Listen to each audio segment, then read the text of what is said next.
திருநெல்வேலி மாநகராட்சியில் மக்கள் குறைதீர்ப்பு நாள் கூட்டம் துணை மேயர் KR ராஜு தலைமையில் நடைபெற்றது.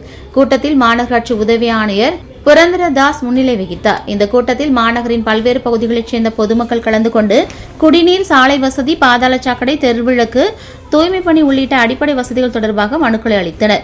மனுக்களை பெற்றுக்கொண்ட துணை மேயர் KR ராஜு பொதுமக்களின் கோரிக்கைகள் மீது உரிய துறையினர் விரைந்து நடவடிக்கை எடுத்து குறைகளை உடனுக்குடன் தீர்க்க வேண்டும் என்று அதிகாரிகளுக்கு அறிவுறுத்தினார்.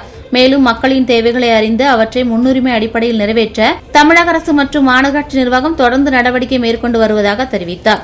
கூட்டத்தில் பெறப்பட்ட மனுக்கள் அனைத்தும் சம்பந்தப்பட்ட பிரிவுகளுக்கு அனுப்பி வைக்கப்பட்டு அவற்றின் மீது விரைவான நடவடிக்கை எடுக்கப்படும் என அதிகாரிகள் தெரிவித்தனர். இந்த நிகழ்வில் மாநகராட்சி அதிகாரிகள், அலுவலர்கள் மற்றும் பொதுமக்கள் பலரும் கலந்து கொண்டனர்.